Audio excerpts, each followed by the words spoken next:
Hello, everyone. It's great to be here with you today. Welcome to Real Story Group's occasional series of Wednesday webinars, the latest edition on new choices for email and marketing automation technology. I'm Tony Byrne. I'm the founder of Real Story Group. And this topic is really kind of near and dear to me. We've been following these technologies, what we might call outbound messaging technologies, for more than about 12 years now. We've been evaluating the vendors. I've watched some of them grow up. Quite frankly, I've watched some of them grow old. And over the last, year or two, we've been seeing a change in the marketplace. So I'm not going to call it a sort of abrupt shift, but certainly this change has been accelerated by the pandemic. And it has to do with a kind of inflection point where new architectures and new technologies are changing the way you ought to think about this. And it's been really interesting as we've been advising many of our enterprise subscribers on this technology, how they're kind of thinking about this differently as well, in some creative ways that I think will really help their business and hopefully help your business as well. So once again, welcome. Wanted to just let you know that you'll all receive a PDF version of this deck in the next 48 hours or so. Those of you who are Real Story Group subscribers, first of all, thank you for supporting us. And secondly, we'll let you know that you'll get a full recording of this as well, that you can review with your peers who may not have had a chance to see this. So you can just look for that when you log in your My Real Story Group library. Welcome any kind of questions or comments, things you agree with, things you disagree with, vignettes you want to share. Just use the questions tab in your GoToWebinar control panel, and we'll definitely have time to get to that towards the end. So a little bit about Real Story Group. Many of you know our fundamental mission in life is to evaluate vendors across what we call the omni-channel stack. So that's MarTech, DX, and CX technologies. Today we're looking at the brown line, which is marketing automation and email service providers, very similar to other MarTech technologies where you have this kind of city center with major vendors like Microsoft, Acoustic, Salesforce, Adobe, Oracle, but then a number of very interesting pure play vendors as well. More of those coming online, more that we're evaluating every year. And I think that's not surprisingly where a lot of the interesting action is these days as well. And so that's kind of what we're going to be talking about, that, across all of these different marketplaces, a lot of the innovation and sort of more modern cloud native architectures are happening out in the periphery and not so much the city center. So just a little bit of background about Real Story Group. I founded the company actually 20 years ago, pretty much because of this quadrant you see on the left. I was working at a systems integration firm. We were implementing a lot of 1.0 versions of different MarTech and DX tools, and found that the existing analyst research, quite frankly, was just fundamentally inadequate. And then we learned that these analyst firms often worked with and advised vendors and then went around and turned the corner and advised customers like you. We thought that was a fundamental conflict of interest. So our mantra is to help you find the right fit and to tell the real story about these tools, and in particular, uncover the real weaknesses about these different vendors. And so to do that, we have the strictest conflict of interest rules that you'll find in the analyst world around not consulting with vendors, not speaking at their events, not accepting hospitality for them, not writing white papers for them, the way pretty much every other analyst firm in the world does. We work just for you, the buyers and users, the people who really have to make this technology work. We know how hard that is.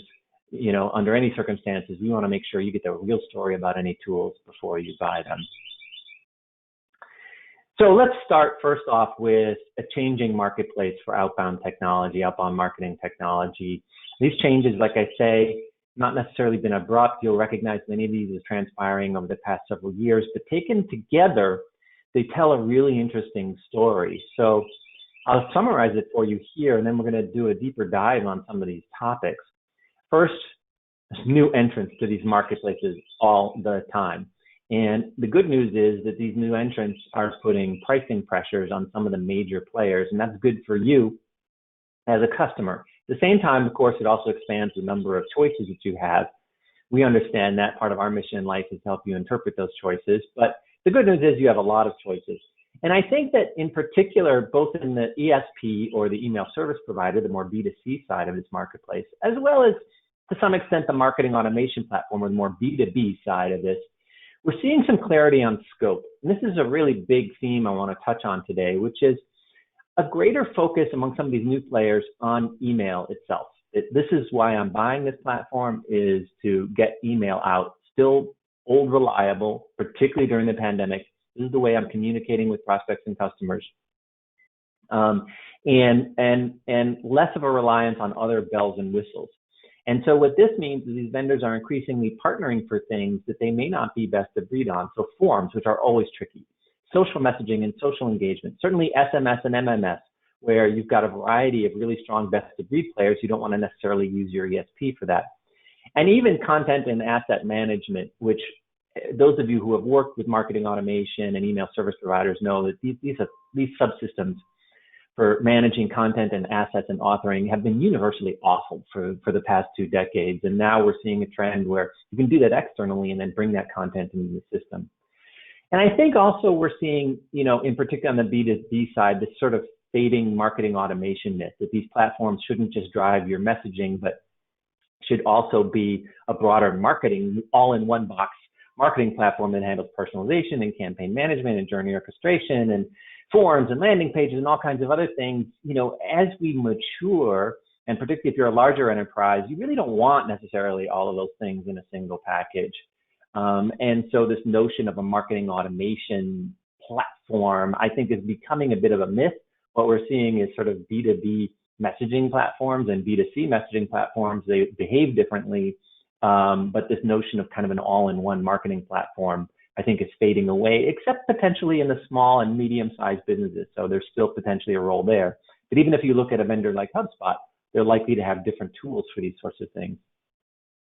I think there's also a growing expectation of deeper vetting, and this is so important for us. Of course, we've written a book, my colleague Jared and I, on selecting technology and how important it is to vet these tools, to really test them. I think for a long time we saw enterprises really disregarding this advice, acquiring these technologies without testing them first and really learning what it is they were buying, what were some of the issues that they might have around performance, deliverability, integration, really critical issues around email marketing that for a long time kind of happened after you discovered them after you signed the contract. And what I'm going to talk about today is the methodology for discovering them before you sign a contract. So it's changing marketplace. Let's go deeper on some of these issues here. First is, there's a variety of different vendors here, both in the ESP side and the marketing automation platform side. You'll see some of the traditional vendors here, as well as some upstarts like Iterable, MessageGear, certainly. These vendors are getting pushed by a wide variety of other players because it's relatively easy to enter this market. So that doesn't mean you should necessarily go with a newer provider, but I think on the whole, this pressure has been good because it's forcing some of these vendors to try to modernize, but also gives you more focused choices going forward. And a lot of what you need going forward may not be some bulbous marketing cloud, but rather a more focused kind of email messaging platform that's going to work better within your overall stack. So let's talk about this whole notion of kind of more focused scope. So first of all, SMS is just another endpoint. So, you can go best of breed here and work with an SMS platform, like Twilio. There's many others that work for you, and you don't have to necessarily embed that, capability within your email platform. Or for that matter, go with one just because they have a deal with your email service provider. Typically, your campaign management, particularly if you're handling that at a lower level, which we advise, can handle these kind of blended campaigns. So certainly this is emerging as kind of a separate technology. And then there's forms building. Historically, really awful form building, and I would say landing page management generally within maps and ESPs. Now we're seeing a new trend where some of the newer vendors are saying, look, we're just going to have you use an external forms builder, a platform that's really dedicated and purpose built for this. and just integrate seamlessly with that. Increasingly, we're seeing enterprises really rely on their web content management systems for this as well. Now, there's issues sometimes with your CMS form building subsystem, but the point is that this is not necessarily something that you should look for within an outbound marketing platform anymore. Social, of course, has already gone best of breed. You know, this is a whole different world, a whole different universe. Even if it's social messaging, you may want to invoke some of that from a campaign, but you don't want to rely on your ESP or your map to also handle your social capabilities. And then there's authoring and content management, increasingly doing this externally and bringing it into your platform rather than relying on the usually pretty crappy editorial environment within your marketing automation platform or ESP. This is ours, and I can tell you that the rich text editor is pretty bad. But then again, the rich text editors and all of these are pretty bad. But it's even more than that. It's around actually managing content and asset snippets as we're trying to assemble more dynamic, more personalized email. These platforms just can't handle that kind of component content management or the kind of depth of asset management that you need, particularly if you've got multiple internal people and you need really close role-based access management. These systems really fall apart when it comes to authoring and content management. So we're seeing a new model here where more and more enterprises are managing their email content, whether it's text-based snippets, whole rows of content, certainly the assets that go with it. We're seeing them manage those more externally and then just pointing their ESPs to them, often pushing that content out into the cloud somewhere to a CDN, and then just having the ESP reference those URLs at assembly time. And so this is really, we think, the way of the future. And this is actually good news for you because, like I say, this has been a very painful sort of process along the way. And then the other thing that people look at very often in their marketing automation platforms and certainly their email service providers is this notion they're going to handle all of your campaigns for you. And I think there's a growing sense that maybe this isn't the right place to do campaign management. Now, you know, I'm not telling you 100% that you ought to extract your campaign management from this individual channel, but logically it's making more and more sense that your campaigns are more multidimensional, may have a variety of different touch points, may have to rely on inbound signaling, and you know, the integration that's required here sometimes is above and beyond what you'll see within an email platform. And more generally, this should be more of an enterprise service rather than a service that's stuck within a particular silo. So we're seeing a lot of interest around using a CDP, a journey orchestration engine, or just a separated, you know, dedicated campaign management tool that's also tied into some of our other personalization and decisioning logic across our stack more generally, rather than binding it just within our ESP. So what you're seeing here is taken as a whole, much narrower scope potentially for what you can buy in the future. So, you know, instead of getting this like semi-truck of a platform, maybe in the future you can have a more agile electric car that does one or two things really well and then relies on other pieces of your stack to do those things that they do well, rather than having all of this kind of duplication within your environment. So there's some bottom-up pressure from a functional standpoint for these platforms to really focus on delivering excellent results from a pure messaging standpoint, and then leaving some of the other fluff out of their platforms, which, by the way, also then leads to lower cost alternatives for you. So that's one piece of this. I'm going to get into the next piece, which is a really critical kind of more top-down. We were talking bottom-up. This is more of a top-down trend that's also reinforcing this whole change in the market. Before I do that, I wanted to remind you that you can use the Questions tab in your GoToWebinar control panel to ask any questions you might have. If you disagree with something, if you want to agree with something or share a story, whatever it is, feel free to use that Questions tab in the GoToWebinar control panel to ask whatever you wish, and then we'll definitely have time to get to that towards the end. Okay, so let's look at ESP and MAP in an omnichannel world. So we've been talking about the technologies themselves and how they're becoming functionally more narrow going forward. But now let's talk let's break it out the other way. Let's look at it, your stack kind of more generally. And so, let's start with the customer, as we always should, and what is ideal customer engagement here. And in any engagement channel, I think we can all agree that the goal here is to get the right content and message to the right person in the right context at the right time, and then measure the effectiveness, right? So clearly, you would want these sorts of capabilities, at least at some level, within all of your engagement channels. Certainly email and messaging and other outbound capabilities would be one of those.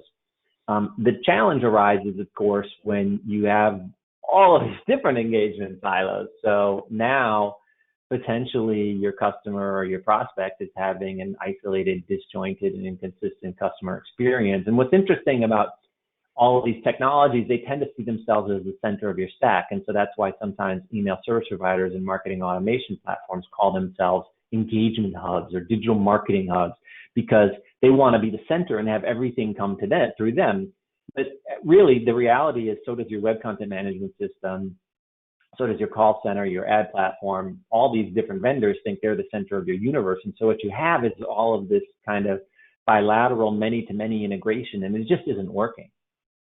You're not able to deliver this kind of consistent customer experience. And so the reference model that we're pointing for the 2020 world is not to say, hey, beef up an individual channel and make it more robust. At some level, you almost want to make that channel less robust and focus on what it's supposed to do really well, which is to send the right email messages to the right person, and then build out a set of enterprise-wide services that handle some of the heavy lifting here. So this is a service model for what we would describe as the integrated customer experience of the future. This is a forward-looking model, but many, if not most of our enterprise subscribers are moving in this direction. And the goal here is to create some foundational services, certainly around omni-channel operations, marketing operations, unified customer data, really table stakes for this new world. Journey orchestration, where potentially a lot of the personalization and decisioning will happen. Omni-channel content, which could then feed those messages for the single source of the truth of reusable componentized assets. And then, of course, customer intelligence, where you've got the analytics reporting and modeling that give you relevant options for how to do this. So in this world where you push some of these key services lower in your stack, what does this mean?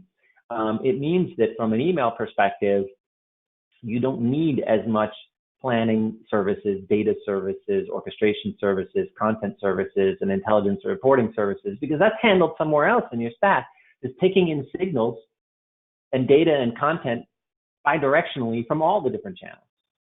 So the other way of putting this is you can get simpler at the engagement tier.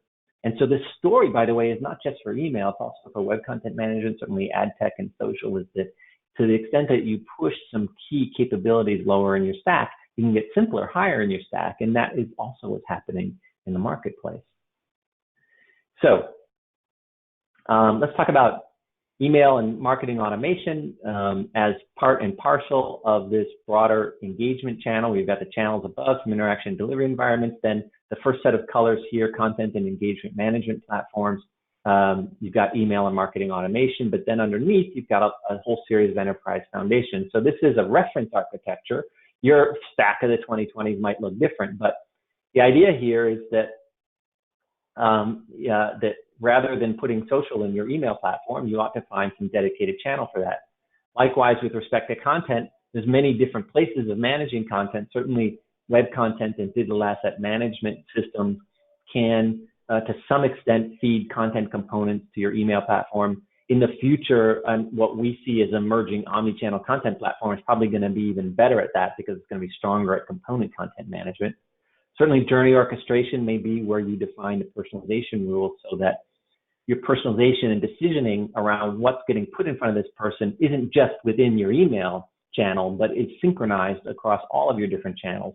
That technology is still a little bit immature. We're not quite there yet, but it's certainly coming online and something to think about, where you extract these capabilities from your email channel and make it more foundational within your enterprise. Certainly customer data, so for a long time, ESPs and marketing automation platforms held your definitive, certainly your definitive marketing data, often your definitive customer data on the ESP side, but your data then was trapped there.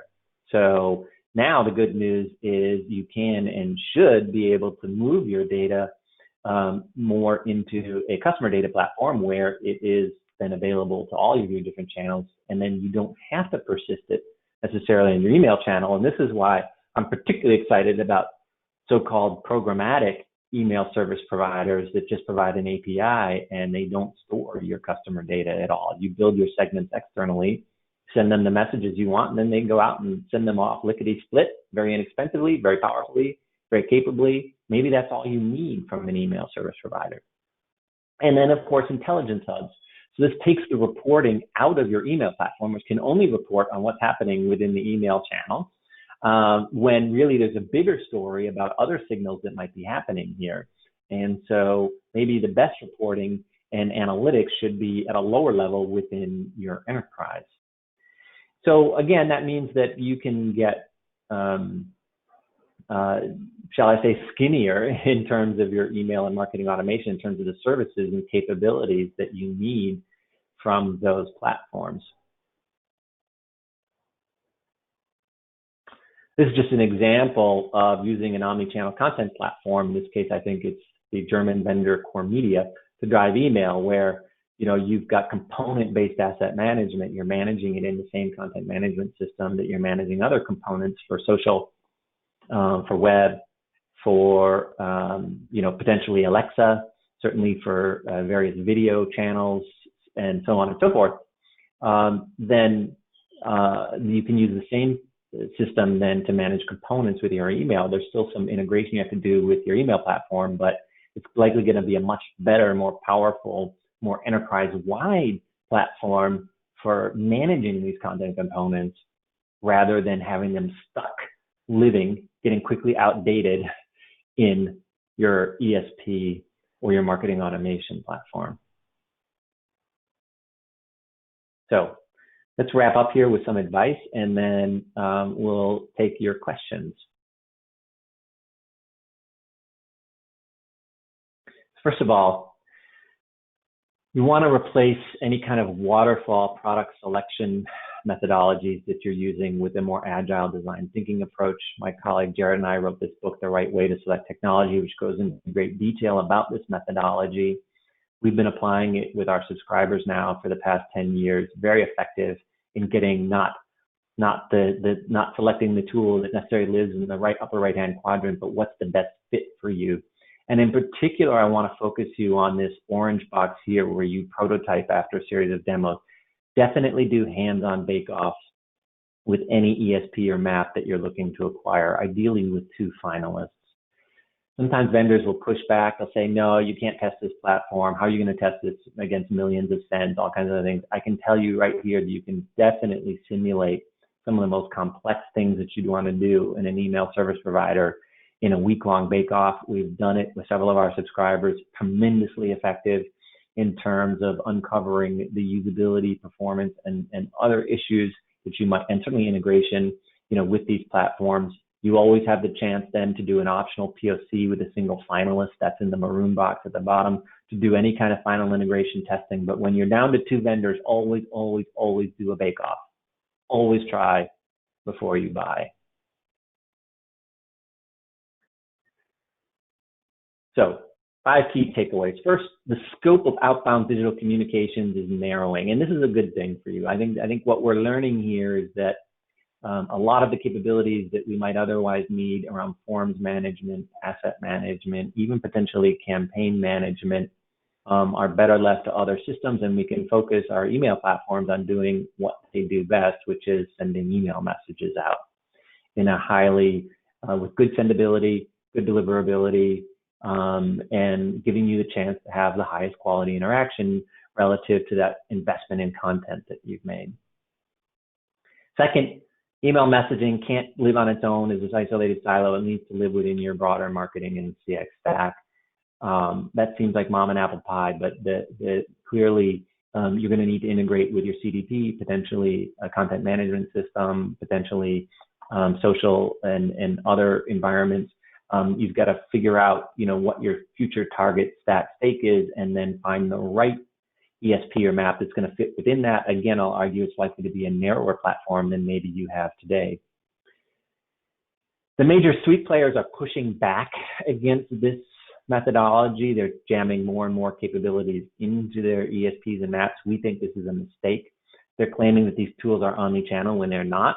They're primarily still around outbound messaging, and then they make some integration nods to other platforms. You don't want your ESP to be an integration hub. You don't want it to be a hub at all. It should be more of an order taker than a decision maker.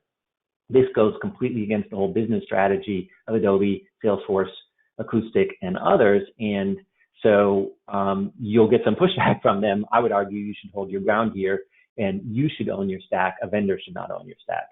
And to that extent, then you should consider some newer, more focused market entrants in addition to incumbent players, simpler solutions that are more dedicated to what you're trying to do, either on the B2B side or on the B2C side. Certainly look at some of the programmatic vendors.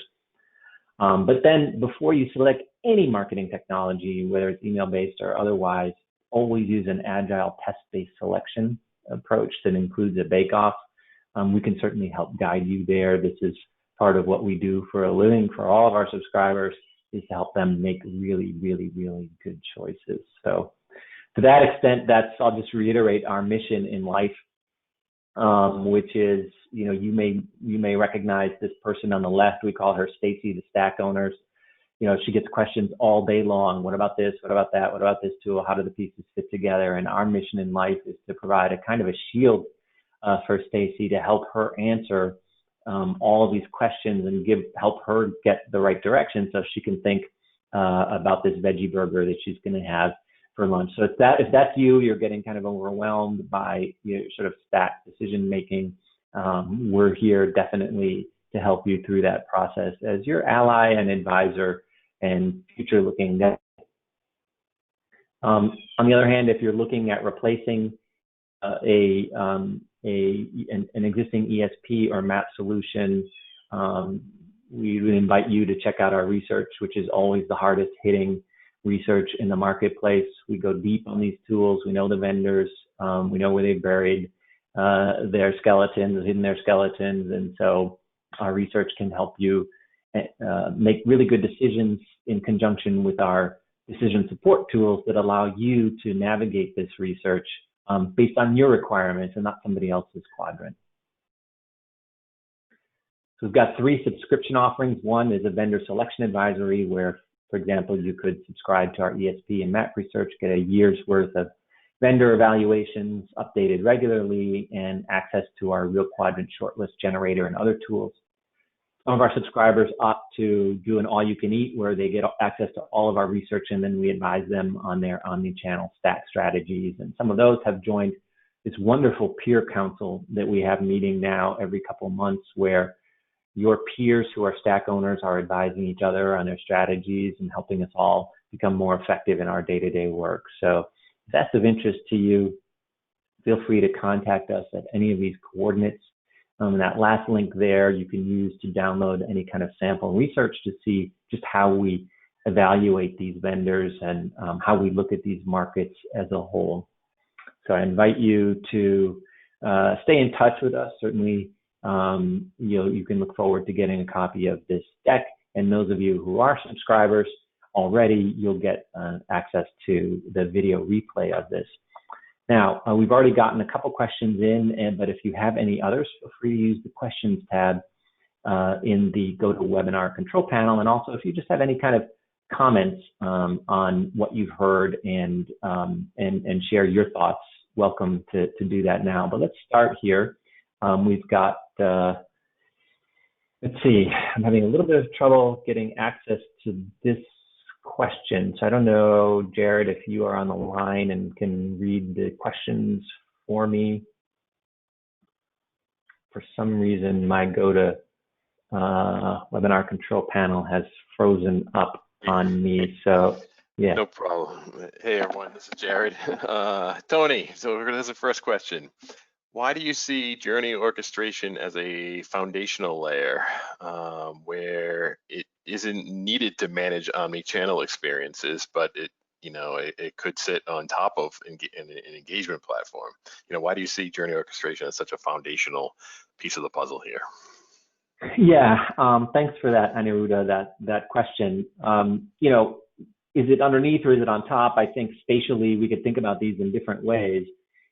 The key thing is to decouple it from any single engagement channel so that it can help orchestrate those journeys from across any channel, right? And that new channels are coming online all the time. Maybe TikTok is going to be an important channel for you going forward, and you want to orchestrate exactly what you're doing in TikTok in conjunction with what you're doing in other channels. And so we see journey orchestration as a cross-platform or omni-channel platform service that should not be tightly bound to an individual engagement channel like your web content management platform or your ESP or your marketing automation platform.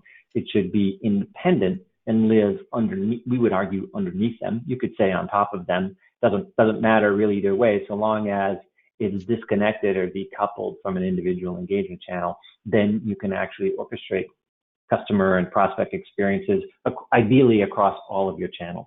That's the ideal, that's the reference model we're pointing towards.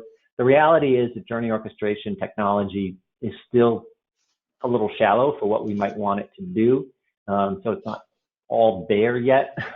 Getting better, certainly on the personalization side, in terms of the actual omnichannel orchestration, still a little bit lighter. But as a target reference model, we think that that's what makes sense. And along those lines, I should just remind everyone, I know there's been a lot of interest around journey orchestration engines. And then, in the last few weeks, we've talked a lot about the CDP world as well. And, so much so that we actually scheduled a webinar that's scheduled for, I think, November 18th, Tony, where we'll be talking about the overlap between CDPs and journey orchestration tools, and what belongs in one, what belongs in the other, and where the lines are blurring in the market as it exists today, and maybe as it will exist going forward. Great. Yeah, that's right. I just want to remind you there's another. For those of you still hanging around, I think we've got another question from Dan. We do. So Tony, Dan asks, these days with the increased awareness and importance of CDPs, I hear of data management platforms, DMPs, less and less. Do you feel CDPs are leaving DMPs by the wayside, or are there still enough unique benefits of both? Great question. That is a great question. And this is a little bit further afield than the ESP conversation, but happy to answer it, Dan. I think the answer is, of course, it always depends. There is some truth to that for many of our subscribers, we're seeing CDPs assume many DMP use cases, particularly around being able to manage anonymous users and then ultimately stitch them to a known record when they raise their hand. What you have with DMPs sometimes are other services and that that you might not see in a CDP, including the potential of working with shared data, but increasingly as cookies go away, third-party cookies in particular, some of those use cases for DMPs are dropping off. We're seeing more use of external clean rooms and that sort of thing.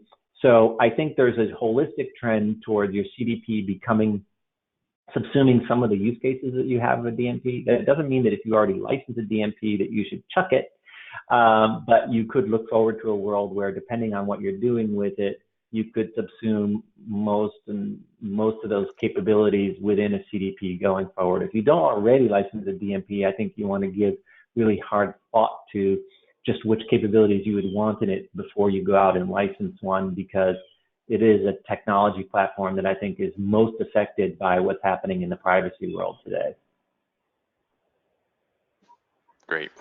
All right. Well, I think we're just about out of time. I wanted to echo what Tony said in the beginning. Thank you all for joining us. We really appreciate you taking a few minutes today. And we hope you'll join us in future webinars, including that one on CDP and journey orchestration engines that is being held November 18th. You can go to realstorygroup.com to register for that. Thanks, Tony. All right. Thanks, folks. Bye now.